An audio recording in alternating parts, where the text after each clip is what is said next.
30일 예수님을 위한 증언. 요한복음 5장 30절에서 38절. 내가 아무것도 스스로 할 수 없노라. 듣는 대로 심판하노니 나는 나의 뜻대로 하려 하지 않고 나를 보내신 이의 뜻대로 하려 함으로 내 심판은 의로우니라. 내가 만일 나를 위하여 증언하면 내 증언은 참되지 아니하되 나를 위하여 증언하시는 이가 따로 있으니 나를 위하여 증언하시는 그 증언이 참인 줄 아노라. 너희가 요한에게 사람을 보내매 요한이 진리에 대하여 증언하였느니라. 그러나 나는 사람에게서 증언을 취하지 아니하노라. 다만 이 말을 하는 것은 너희로 구원을 받게 하려 함이니라. 요한은 켜서 비추이는 등불이라. 너희가 한때 그 빛에 즐거이 있기를 원하였거니와 내게는 요한의 증거보다 더 큰 증거가 있으니 아버지께서 내게 주사 이루게 하시는 역사, 곧 내가 하는 그 역사가 아버지께서 나를 보내신 것을 나를 위하여 증언하는 것이요 또한 나를 보내신 아버지께서 친히 나를 위하여 증언하셨느니라. 너희는 아무 때에도 그 음성을 듣지 못하였고 그 형상을 보지 못하였으며 그 말씀이 너희 속에 거하지 아니하니 이는 그가 보내신 이를 믿지 아니함이라. 당시 이스라엘에서는 법정에 설 때 두세 사람의 증인이 증언을 해주어야 사실을 확정할 수 있었습니다. 아무리 결백하여도 자기가 자신에 대해 증언을 하는 것은 소용이 없었습니다. 그래서 예수님도 메시아임을 증언하는 다른 증인들을 언급해야 했습니다.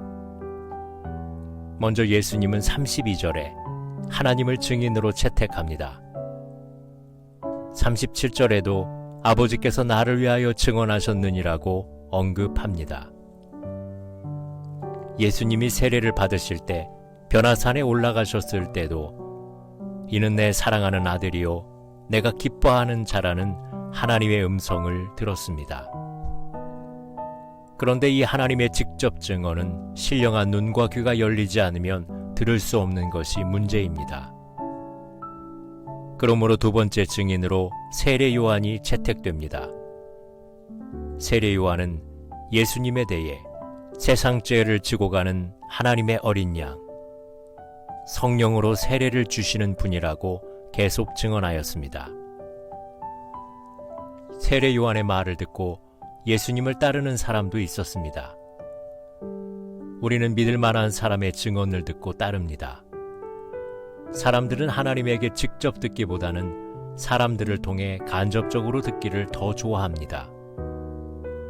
그것이 쉬워 보입니다. 그러나 하나님의 증언에 비해 사람의 증언은 일시적이고 한계가 있습니다.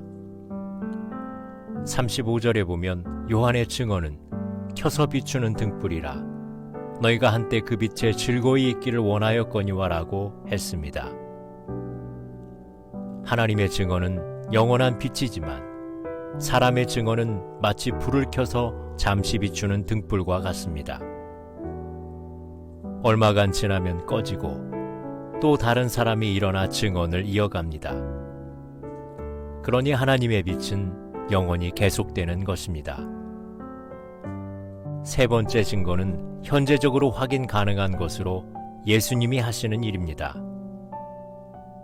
열매를 보아 나무를 알 수 있듯이 예수님이 하시는 사역을 보면 하나님이 함께 하시고 하나님이 보내신 것을 알 수 있습니다. 예수님은 말이나 사람의 증언을 통해서보다 하시는 사역으로 자신을 드러내십니다. 예수님의 삶 자체가 예수님이 하나님의 아들임을 증거합니다. 저는 이렇게 말로 설교를 하고 있습니다만 언젠가는 말이 필요 없는 삶으로 설교할 수 있었으면 좋겠습니다. 예수님에 대한 증언은 여기에서 끝나지 않습니다. 기도하시겠습니다. 예수님은 참으로 하나님의 아들이십니다.